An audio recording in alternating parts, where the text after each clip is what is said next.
probably the least known and most overlooked of the mainline FF games, Final Fantasy III released in 1990 with much of the same staff as Final Fantasy I and II. Now, Square got quite a bit of backlash for Final Fantasy II, and while even I commended them for attempting something different with FF2 instead of just doing what was successful again, it was clear that people preferred the original overall, even if it was lacking in story and some other departments. It was actually very common at the time to see a successful video game get a much harder and darker sequel that wasn't very well received, only for them to go back with a third installment and essentially redo the original but bigger and better, and Final Fantasy was no exception. Now, just like with the other two games, I've never actually played Final Fantasy III. In fact, this is the one that I know the least about, but it can't really get much worse than FF2 now, can it? Wait, Deanie Boy! Nick, again, what is it this time? That's not Final Fantasy III. You gotta be kidding me. Come on, but it says Final Fantasy III right there. Did they mistitle this one too? You see, following the release of Final Fantasy IV as Final Fantasy II in the US,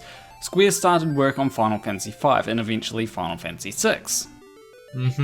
They were initially planning to localize Final Fantasy V, but eventually they got busy with other games like Secret of Mana and decided that their resources would be better spent localizing Final Fantasy VI instead.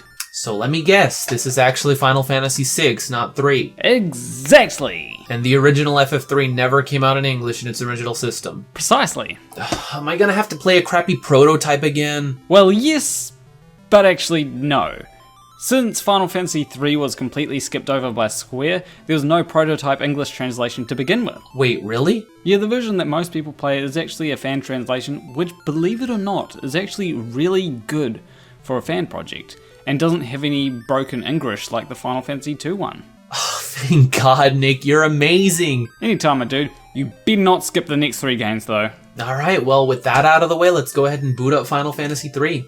The game opens shortly after the world just experienced a catastrophic earthquake, and the Golgans thus prophesized that this was only just the beginning, as now the 4 crystals are gone, swallowed by the land, and in its place are these evil monsters that we gotta deal with. If this plot of the 4 magical crystals representing the elements doesn't scream Final Fantasy I, then I don't know what does. Our 4 heroes are actually 4 orphans that ventured into a cave after the earthquake in search of one of the missing crystals, and just like with Final Fantasy I, we get to name them whatever we want. So we have returning veterans Ali, Rem, Josh, and newcomer Sam. Now you might be wondering what happened to Eric, right? After all, he was in our party for FF1, to which I have to say, well, don't you remember? Eric died in FF1. Rest in peace, my dude. After a relatively short cave, we actually straight up find one of the crystals, the wind crystal, in fact. Well, that was easy. It took us like at least an hour or two before getting the first crystal in FF1, but hey, I ain't complaining. We head back to our hometown of Ur?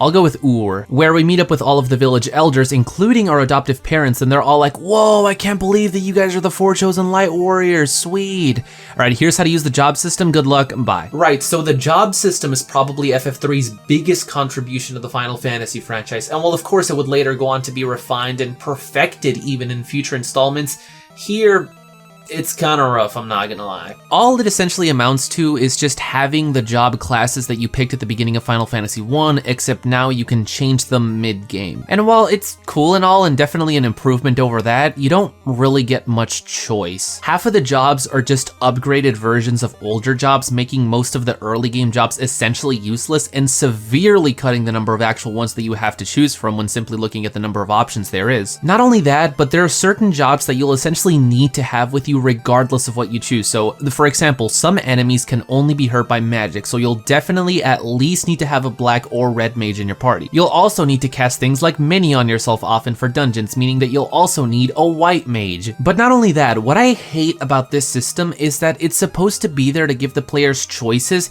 but instead all it is an excuse to have the developers make you play the way that they want you to play. There are so many gimmick dungeons in this game, and a lot of late game jobs are literally required to beat pretty much every single endgame boss, stripping away any semblance of choice or customization from this game. Honestly, it kinda even feels like a step backwards from FF2, because at least in that game, when I wanted to make Maria my tank, I could make Maria my tank, and when I wanted to make Guy my mage, I could make a Guy my mage. The game wasn't forcing me to play it how the devs wanted me to, but I'm getting ahead of myself.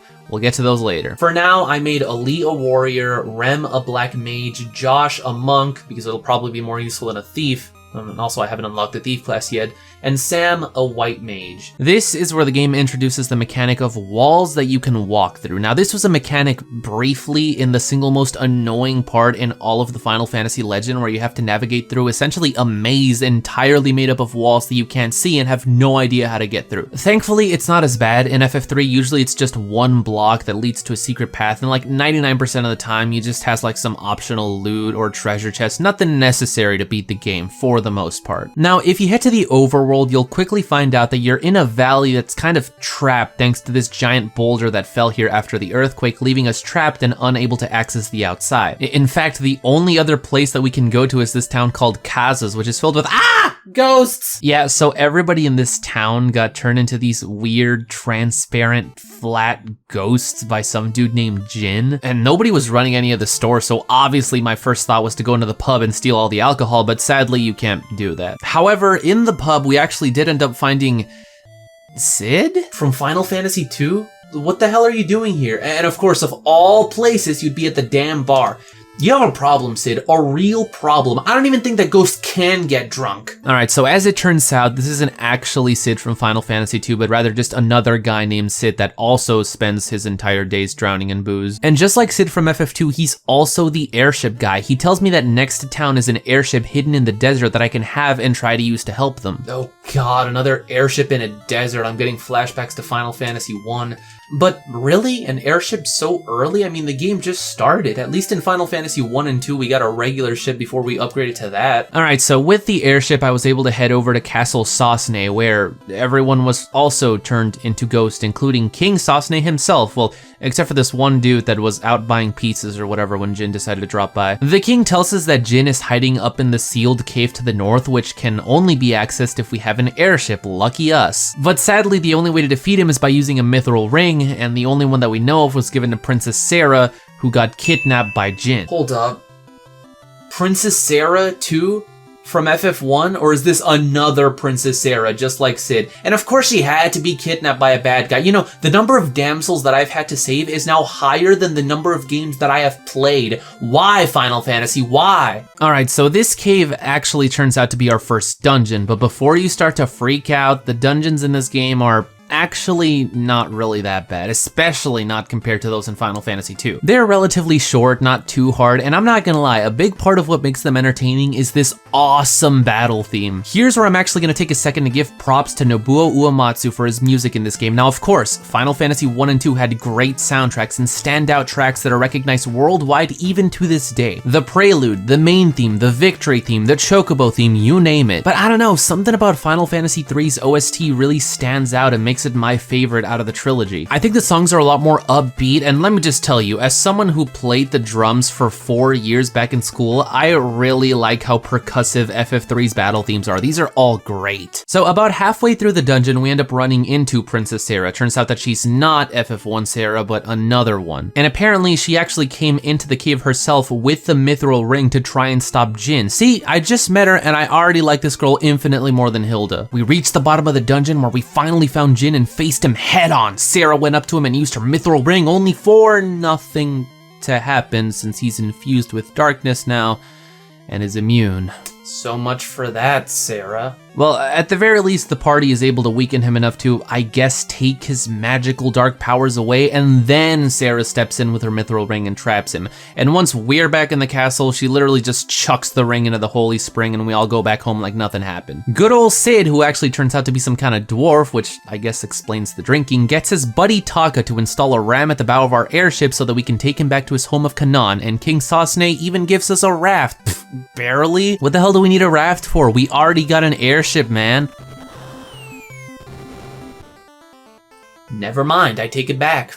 So the party, now airshipless, reluctantly walks over to Canaan, where the first person we meet is this woman that tells us her idiot boyfriend Desh was dumb enough to get captured by Bahamut. Yes, the Bahamut. I'm starting to get the feeling that the people outside the valley are not the sharpest mithril daggers in the bunch. Anyway, Cid tells us that old Mrs. Cid is actually sick, and so we give her an elixir that heals her up, and the two are so thankful that they give us a bunch of their gear and equipment that all conveniently comes in very handy on the next dungeon. I mean, honestly, I call these dungeons, but compared to FF2, 2, they are a godsend. They only really take like 45 minutes max, and they're pretty doable if you have a decent loadout. Honestly, if this game keeps it up, it might just become my favorite out of all the ones I've played so far. But anyways, yeah, this next dungeon is Dragon's Peak, that dragon being Bahamut, and we're coming over here on the odd chance that that boy Desh for some reason didn't get eaten as soon as he got captured, which, really?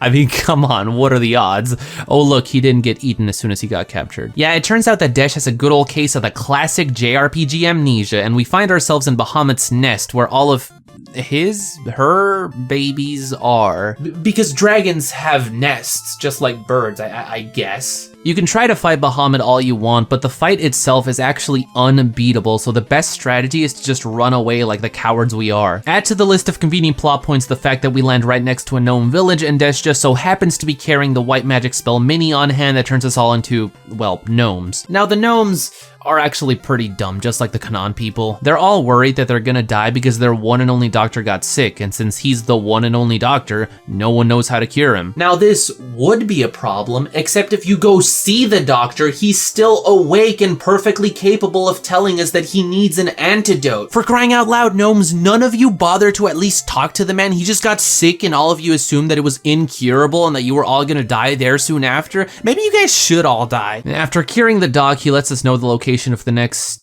dungeon. Oh no, not again. Are we going back to the Final Fantasy II formula of do a dungeon, go to a town, and then a person will tell you where to go to do the next dungeon, rinse and repeat? Well, okay, like I said, the dungeons in this game aren't too bad, but here's where I start to take issue. This entire dungeon, we're forced to stay mini for as long as we're here. This is an issue because physical attacks are essentially useless when you're mini, meaning that Ali and Josh might as well just be dead this entire time. It literally won't make a difference. The only one doing any damage is Rem, since he can cast black magic, but even then, obviously his magic spells are finite. Now, what the game wants you to do is switch up your party members to a bunch of classes that can cast black magic, and then go grind so that you can afford to buy new black magic spells to teach to all of them so that you can do this dungeon their way and not Norway, or sorry, your way. After that, we reach the Vikings Cove, where all of the Vikings are surprisingly not Vikinging. It turns out that the recent earthquake woke up this Nepto dragon that sank all of their ships, well, except for the Enterprise, and they want us to go into its dungeon to fix things. Yep.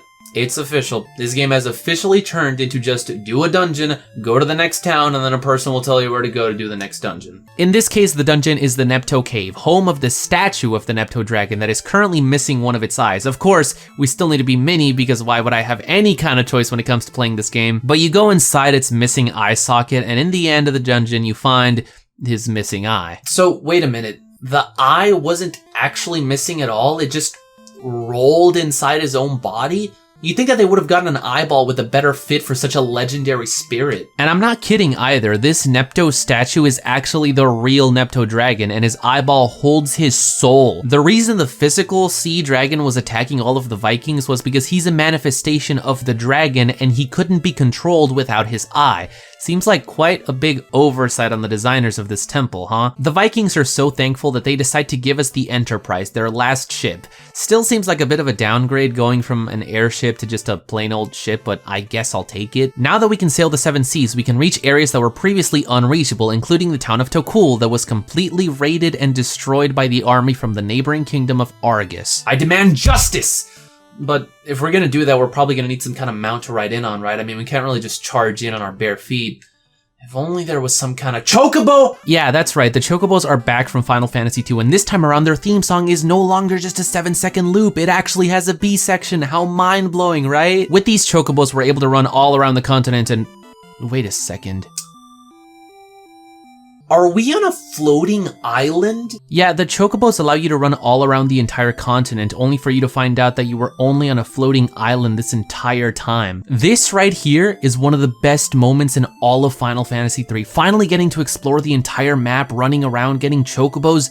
and then finding out that the entire map was only a small fraction of the world and that you'll likely be able to leave at some point and explore even more than what you see here. For now though, I'll have to settle with what I have, and what I have is a town to go avenge. Alright guys, we're ready. Let's head into Castle Argus and kick some. There's nobody here. The castle's been completely abandoned, and all that's left here is some loot, I guess. Sad and defeated, the party heads into a dark and lonely cave where they plan to spend the rest of their days wallowing in their misery, except this isn't a cave at all. It actually turns out to be the Golgan Gulch, home of, well, the Golgans. You know, the guys from the iconic opening line of the game, the Golgans thus prophesied? Yeah, that's them. As it turns out, the Golgans are a race of magical beings that are born blind in exchange for having the power to see the future, and they tell us that what we gotta do is get the other 3 elemental crystals if we want to prevent the world from falling into even more chaos. What I'm wondering personally, well, other than how they can see the future if they can't see to begin with, is why was the Earth Crystal specifically singled out as the one that caused the giant earthquake that destroyed the land? It would make sense if the Water Crystal also caused like giant tsunamis and the Wind Crystal hurricanes, etc., but instead, the only quote catastrophe that ever happens is that earthquake. And more so, we're on a floating island, for crying out loud. Shouldn't we be like the one place in the world that would be safe from an earthquake? I mean, we're up in the air, the wind crystal was here, why not have a wind-related catastrophe instead of an earthquake? This makes no sense. But okay, so the one useful thing the Golgans do, other than tell us we're shamelessly repeating the plot of Final Fantasy I, is give us the Toad spell, which we'll need for the next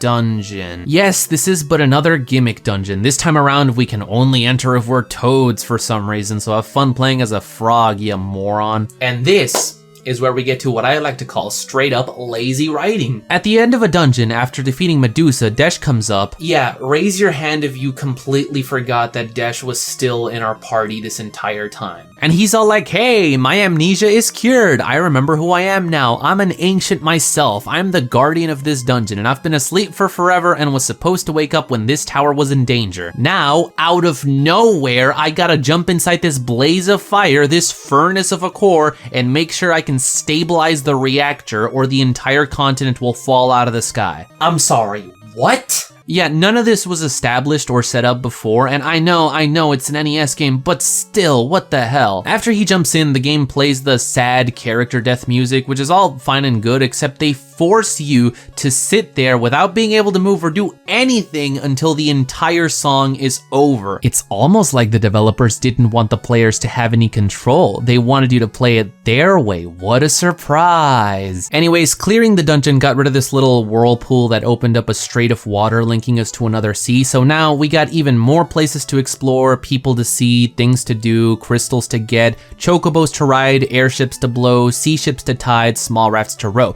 spells to grow small, spells to just grow, spells to be frogs, all in one go. Towns to burn up, towns to go save, times to be bad, times to behave, right the dark's wrongs, wrong the light's rights. I've been Dean Weiss here with the Onion Knights. Okay, so one of the first places that was available for us here in this new sea was a dwarf cave. Of course, every one of these games has to have one, where the dwarves tell us that they got 2 magical horns, but one of them has gone missing. Will you please go get it for us in the dungeon down the street? Oh, so kind, chosen warriors of the crystals. This has to be the worst writing that I have seen in any Final Fantasy game that I've played so far. You literally reach a new town and they're like, oh no, we need your help, go do this dungeon. And then you go do the dungeon, come back and they're like, thanks, here's a new means of exploring. And what else is there to explore? Another town so that you can do the same thing over and over and over again. Now again, the gameplay isn't really that bad. The dungeons can be fun, all things considered. I mean, I'm definitely enjoying this game a whole heck of a lot more than I did Final Fantasy II, but still, the game has a better story than Final Fantasy I,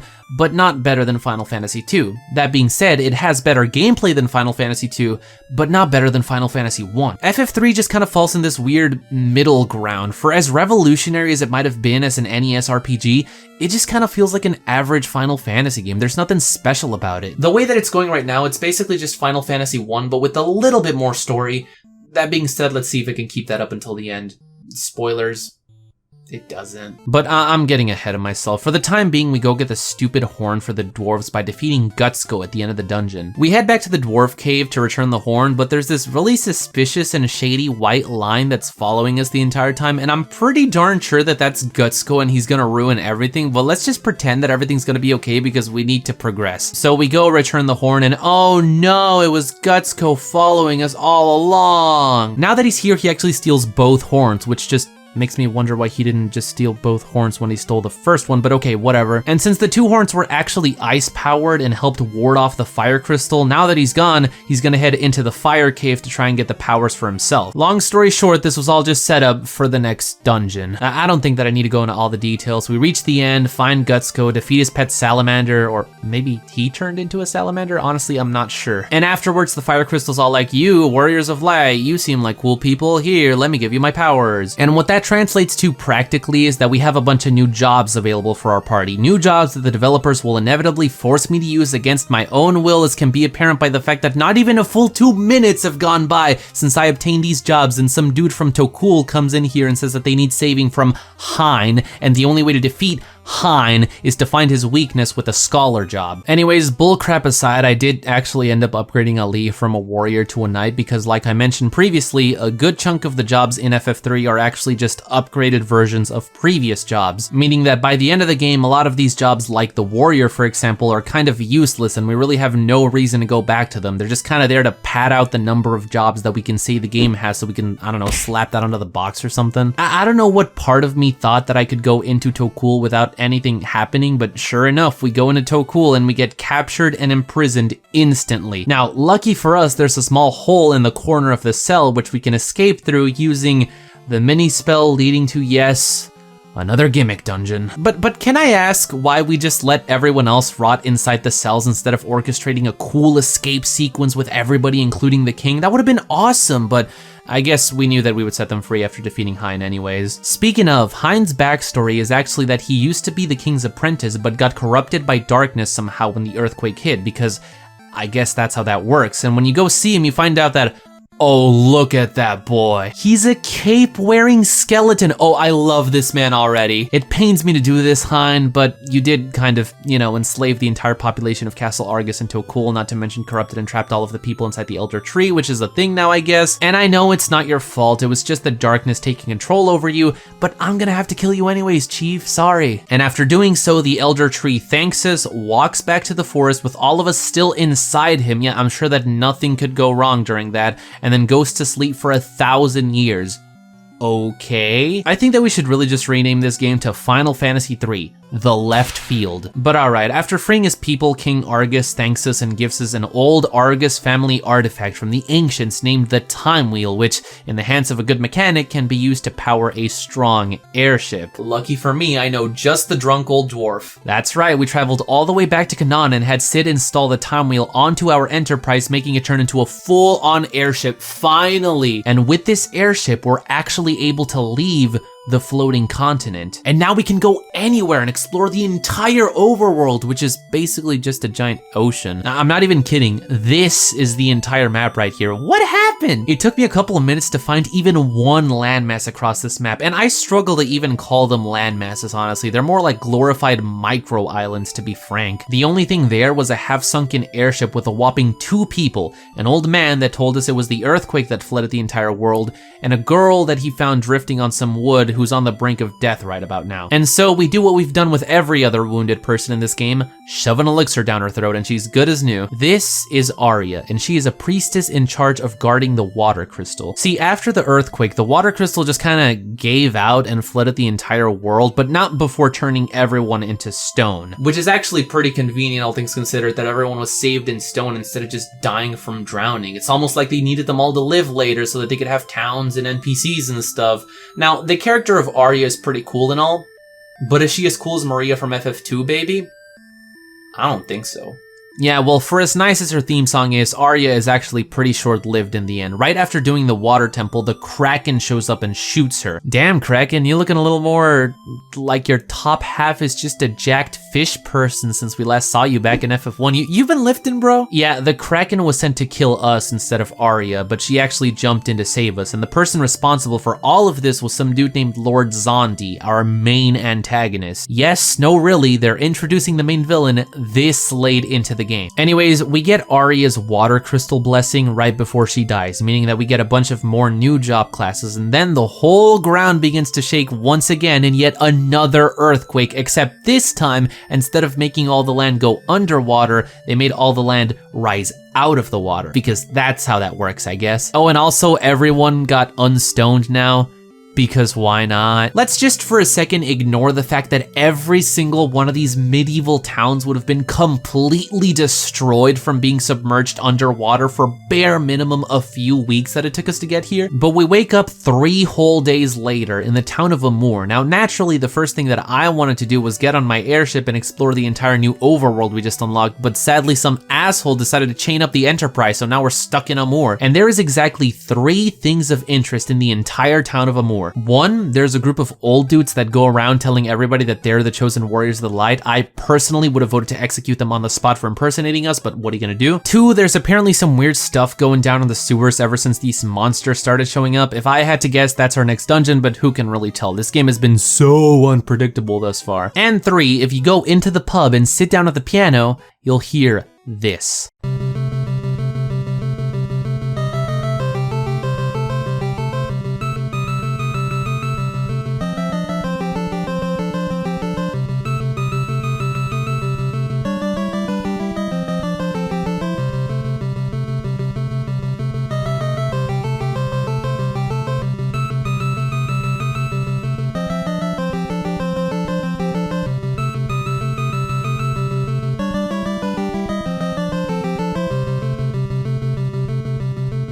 Yes, gentlemen and ladies, this song is called Swift Twist, and it is live proof that Final Fantasy III has the best soundtrack out of all the NES FF games. Uematsu literally just wrote a 1950s rock and roll song in a medieval JRPG right down to the 12-bar blues progression. And the way that everybody in the pub just gets up and starts dancing to it, that's some Grease type stuff right there. I don't care if it shamelessly rips off Chuck Berry, this is awesome. Alas, the fun did have to end eventually, and end it did when we had to make our way into the sewers for another dungeon. We're trying to get Levigrass shoes from some old woman named Delilah, and the 4 imposters actually end up vouching for us when we get to her. I guess maybe I made the right choice in not killing them after all. And the reason we need these shoes is because of their extremely specific and convenient ability to walk over this thing called the Bottomless Bog. This leads us to Goldor Manor, home of the Earth Crystal, guarded by Goldor, a man so rich and powerful that even the enemies in his mansion are made out of gold. And don't you dare think that we're gonna get through another one of these dungeons without another gimmick. This time around, the gimmick is that there's locked doors everywhere in the mansion, which I guess kind of makes sense, but really it's just an excuse to force you to use a thief in your party who have the ability to pick any lock. So Josh, buddy, guess you're back to being a thief for now. Anyways, you guys know the drill. We defeat Goldor, get the Earth Crystal. I'm telling you, this game throws absolutely no curveballs at you. This is the most predictable thing in the What? He destroyed the crystal, what? Oh, this is bad news. What are we gonna do now that one of the 4 legendary crystals that we need to banish the darkness is gone? Look at that, it's the key to our airship. Oh, hell yeah. It turns out that Goldor dude was the one that locked up the Enterprise. Now I get to explore the entire overworld with no limitations. Woohoo! But rumor has it that there's an airship out there even faster than the Enterprise. Some even call it the fastest airship known to man. Ooh. And I can find it in the city called Saronia. Well, guess where we're headed to next, guys. Although apparently I picked the worst time to come here on vacation since the whole of Saronia is in the middle of a civil war right now. Now, lucky for us, we should be pretty safe from danger up here in the airship and... My Enterprise! Those bastards, they'll pay for this. How could they? This is the second airship that I've had now that's been blown up. And you wanna know the stupidest part? The two sides aren't even fighting over anything. The king just went mad and ordered the entire army to fight itself for some stupid reason. But if you actually talk to the people there, they don't wanna be doing this. He even went as far as to banish his own son, Prince Alice, who's just a kid. I mean, for crying out loud, I found the poor dude about to get beat up by a bunch of drunk dudes at the bar, which, I mean, why did they let a little boy into a bar anyways? But then again, he is the prince, but he was banished, so I really have no clue how we got into this situation in the first place. But with the prince by our side, they actually do end up letting us into the palace, even though he was banished. Make up your mind, you stupid game. Anyways, the king isn't ready to see us just yet, so we end up going to sleep to meet him first thing in the morning. However, in the middle of the night, that son of a bitch shows up in our room with a knife. That's some horror movie type stuff right there. However, it turns out that the king is actually being controlled by some dude named, get this, Gigameth. But the king's love for his own son was too strong, and he stabbed himself instead, leaving us to deal with Gigameth ourselves, or Garuda? I don't even know anymore. Now you might be wondering why I turned everybody in my party into dragoons. Well, that's because this fight against Garuda is yet another gimmick fight. He is damn near impossible to kill without 3 dragoons. In fact, it's actually recommended that you use 4 dragoons if you want to be the most efficient, but I didn't want to take any chances, so I just left Sam a white mage just in case. But yeesh. And after defeating him, the king has one final heartfelt moment with his son that he tried to kill about 2 minutes ago before he dies. Prince Alice now becomes King Alice, and I leave this town wondering if there was any point to wasting 2 days in this godforsaken city. Well, at the very least, we did get a tiny little bit of backstory for Xande, our quote, main villain, who up until now we still know nothing about other than the fact that he wants to kill us. Supposedly, he got his magic from an ancient magus named Noah, who actually split his powers between 3 apprentices, Doga, Unei, and homeboy Xande. And we know that they're all related to this because the only beings powerful enough to cause the earthquake are, well, the 3 of them, who can all apparently be found in the continent of Dalg. But how are we gonna get there, you ask? Well, the Nautilus, of course. Hell yes, I guess they felt bad after blowing up our last airship, so they just straight up gave us that legendary fastest ship known to man that we heard about earlier. Enterprise schmenterprise, forget about that old plank of woods, the Nautilus is where it's at, woo! So the first of the 3 that I decided to track down was Unei, which was kind of a mistake. Her task from the great magus Noah was to guard the world of Dream, which means that she's been placed in eternal sleep, and nothing, absolutely nothing that we do will ever, and I do mean never, cause her to wake up. All right, well, I guess Doga it is. But as soon as we enter into Doga's manor, we're immediately ambushed by, wait a minute, kupo? Oh my god. They're hideous. Yes, these are Final Fantasy III's Moogles, magical creatures that I guess in this game work for Doga, and they immediately turn us into Doga thinking that we're trespassing. Stupid Moogles, don't you know that we're the chosen warriors of the light? Well, luckily Doga is reasonable enough to see that we're the warriors when these white fluffballs couldn't, and he tells us that our suspicion was correct. Xande was the one behind all the darkness in the world. What? Oh, sorry. Oh, what a surprise! The great magus Noah, in his infinite wisdom as the world's most powerful wizard, thought that it would be appropriate to give his 3 apprentices separate gifts. Unei got the world of dreams, essentially placing her in perpetual sleep for all eternity. Xande got the power of mortality, which means that one day he's going to die. And then Doga here got the power of magic. I don't want to judge Noah's infinite wisdom and all, but it really seems like one of you got a way better deal than the other 2. Not gonna say who though. But Doga, the earth crystal was shattered. How are we gonna defeat Xande now? Oh, that was a fake? You made that crystal? Well, I'll be. So much for consequences. And Doga decides to accompany us on a mission deep down into another gimmick dungeon. They didn't even bother coming up with an original gimmick this time around. We just have to be Minnie the entire time again. Ugh. However, it turns out to actually be worth it in the end, as Doga is able to cast a spell on the Nautilus that makes it be able to turn into a submarine, which we will need in order to get an item to wake Unei from her eternal sleep. Hey, wait a second, you said that nothing we ever did would be able to wake her up. What the hell, game? And guess what item it is that we need to get? A magical loot. Oh, not again with the loot.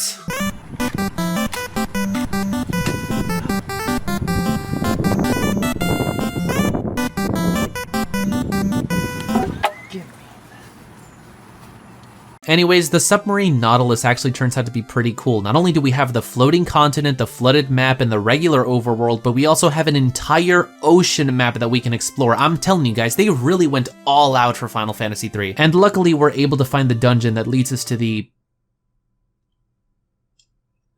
magical loot. Now, we may or may not have had to defeat the Norse god Odin himself in the process of getting this loot, but god damn it if I ain't willing to go through hell for this precious instrument. And with it, we're able to wake up Unei from her not-so-eternal sleep. We didn't even need to give her a rundown, as Doga has been talking with her in his own dreams, and she actually turns out to be a pretty snarky little old witch lady. With her help, along with Doga, we should be able to take down Xande, but if we want to do so, we're going to need to get a new airship called the Invincible. Yeah, I know, what a name. This airship is crucial to the task as it allows us to fly over even the tallest of mountains, and we'll need to do so to get to the final magical horn that will stop the statues guarding the entrance to Xande's tower called Eureka. Lady, you had me a new airship, let's get going. And this, sadly, gentlemen and ladies, is where Final Fantasy III takes a turn for the worse. I mentioned before that despite the dungeons in FF3 being more numerous than those in FF2, it wasn't as bad because FF3's dungeons were shorter and a bit easier. However, they've slowly been getting longer and harder throughout the game. This next one, however, the Ancient Ruins,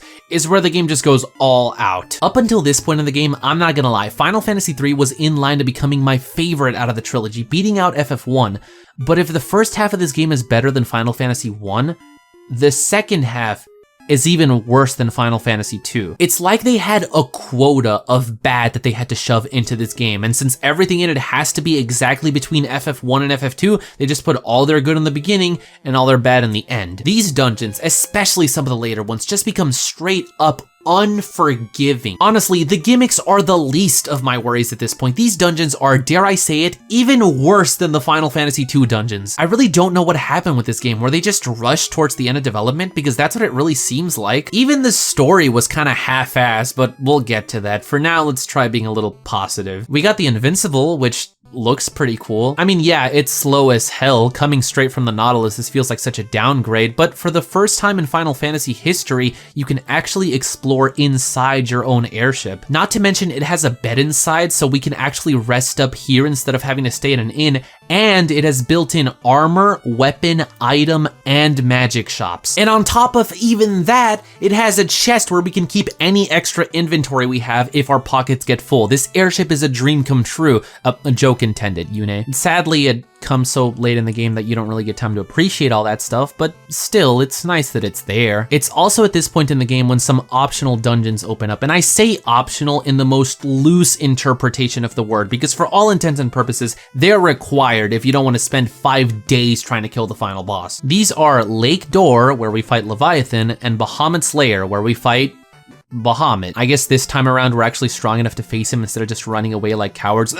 Dash. But the place we have to go to progress is the Cave of Shadows, by far the worst level that I have ever played on a Final Fantasy game. You want to talk about gimmick dungeons? Let's talk about the Cave of Shadows, where every enemy can only be hurt by weapons wielded by Dark Knights. And every other weapon in the game will actually heal them. Yeah, I hope that you did the quote optional Flagabard Cave right before this to get the armor and weapons for Dark Knights, because if you didn't, you're and screw you if you actually think that the game is gonna teleport you out when you're done. Nuh-uh. If you don't have magic to use the warp spell, which you won't since black magic is one of the only things that hurts enemies in this dungeon, well then you're fresh out of luck, buddy. Walk all the way back out the dungeon. How did they do it? How is this worse than Final Fantasy II? Anyways, with the final magical horn bullcrap thing, I don't even care anymore. We go back to talk to Unei and Doga, and then the bastards teleport us to another dungeon just to quote, test us. They're not even trying anymore. At the end of the dungeon, we end up having to fight and kill Unei and Doga so that they can become spirits and help us that way. And I gotta say, these dudes look a lot uglier in their battle sprites. What the hell happened, man? So with the two of them gone, we get the key to the Eureka Tower where Xande awaits, and we head over there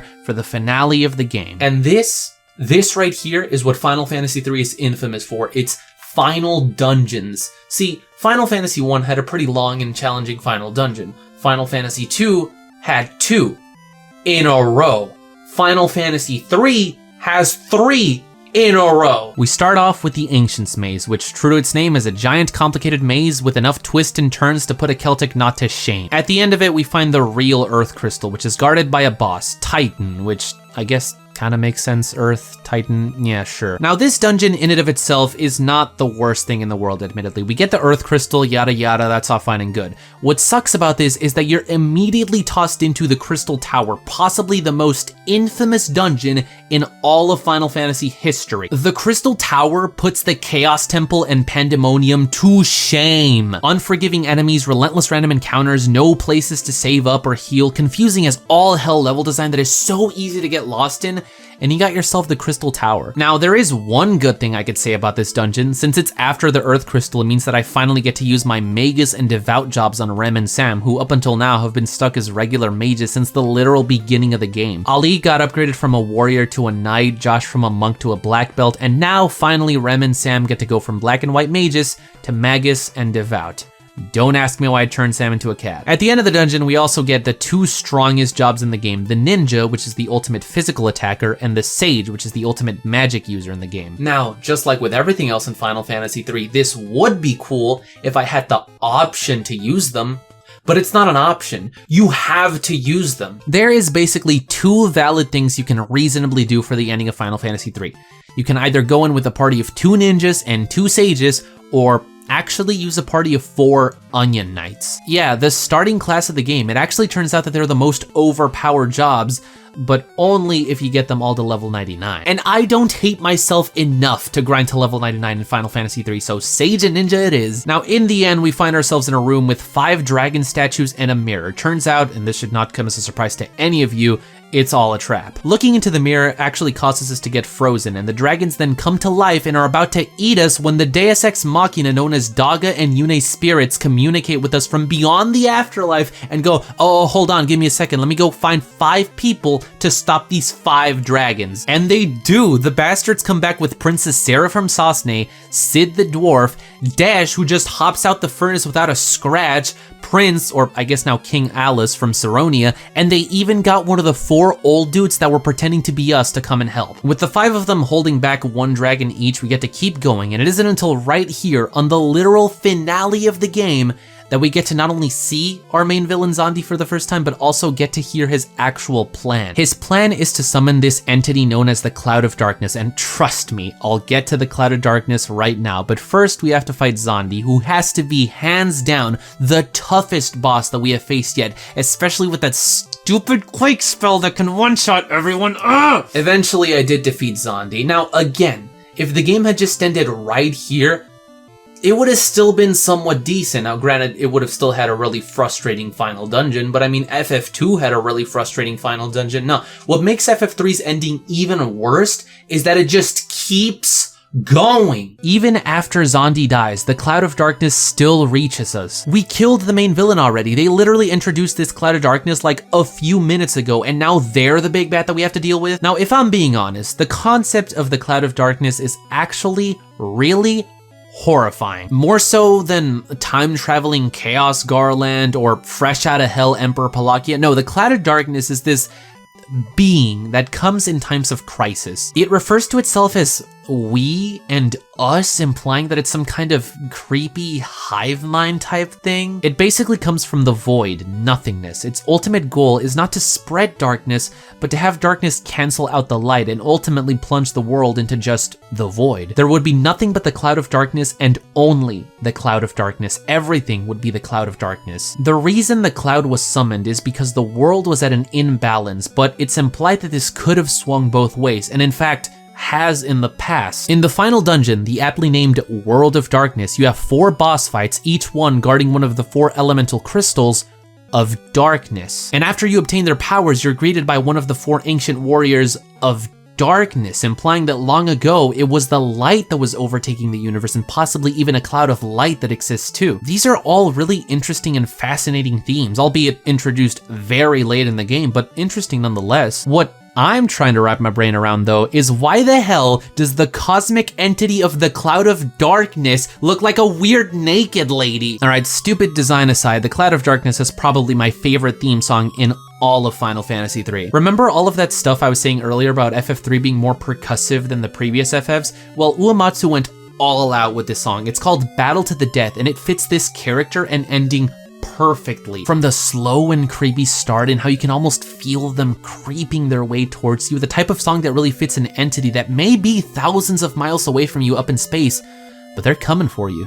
And sooner than you think. And then when the fight actually starts, you can hear the drums go doom, doom, doom, and it's so cool. But enough praising, let's talk about how bullcrap this fight actually is. Almost every single move that the Cloud has can one-shot you if you're not stupid over-leveled. And say goodbye to any of your party members that aren't ninjas or sages, because they're not gonna be helping you throughout this fight. On top of that, the usual bullcrap, stupid high defense, stupid amounts of HP, and unlike in FF2, you can't just beat them in 2 shots with a broken weapon. You're gonna have to sit here a while before you can kill them. Eventually, I did kill them and restored peace to the world. And just like with the past couple hours of this game, the ending scene is extremely dragged out. There was not one loose end in this game. We checked up on everybody that we met throughout our journey. One by one, we dropped everybody off on our airship, and each one of them had a super long goodbye scene. I'm pretty sure that Ali got together with Princess Sarah, which, like, okay. Then the light came back to the world. I didn't realize that there was no light in the world. It looked pretty bright to me. And then we finished the game off with a really cool ending song while the credits play. And that was FF3. Like I said, first half of the game, probably my favorite out of all the NES Final Fantasies.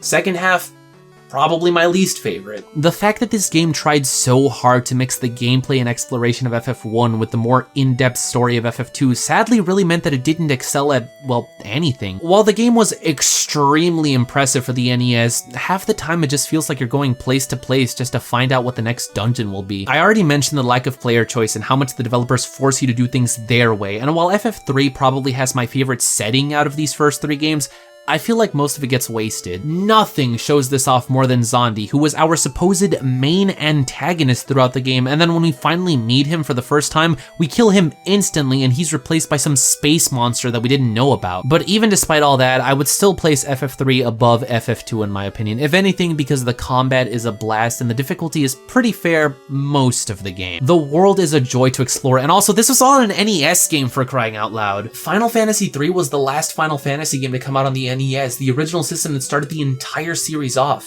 It's kind of the end of an era, and I think that we should view FF3 as just that, a celebration of the entire series and everything that came before it, a true blend of all the previous games. And I think that there's only one way we can do that, in one swift twist.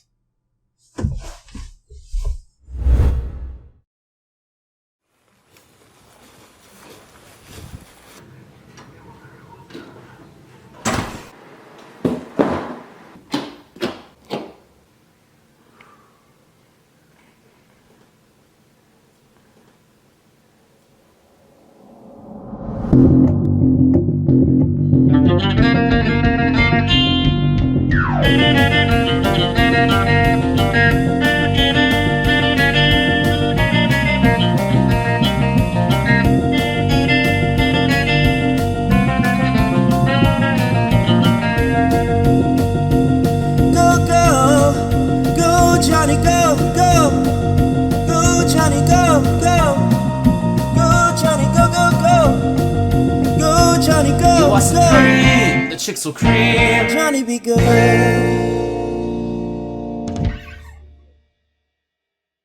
Hey guys, thank you so much for watching this Final Fantasy III video. I really hope that you all enjoyed it. Finally, we're done with the NES games. We still have a few Game Boy games left to go before FF4, but I'm looking forward to it. After this, it should be Final Fantasy Legend 2, which I actually already finished streaming. You can catch all the VODs at youtube.com/Weiss archives. The next game that I'm gonna start streaming here on the channel is Final Fantasy Adventure. For updates on that, be sure to follow me on Twitter and Instagram at StoopLeonhardt. I also wanted to take this moment to thank all of my Patreon supporters for really helping me out. I could not have done this without you guys. I actually just recently took some time to redo and kind of rearrange my entire Patreon page, so if you enjoy my content, then please consider checking it out. Huge thanks to Nick or Planner Walk for his cameo at the beginning, and also Loot Guy for helping me record all of the skits. Both of them can be found on my Discord server, which is just a cool place for any fan of Final Fantasy or Square to hang out. But yeah, either way, that's all that I have for you guys today. I hope that you guys enjoyed. If you did, be sure to blitz that like button, subscribe, and as always,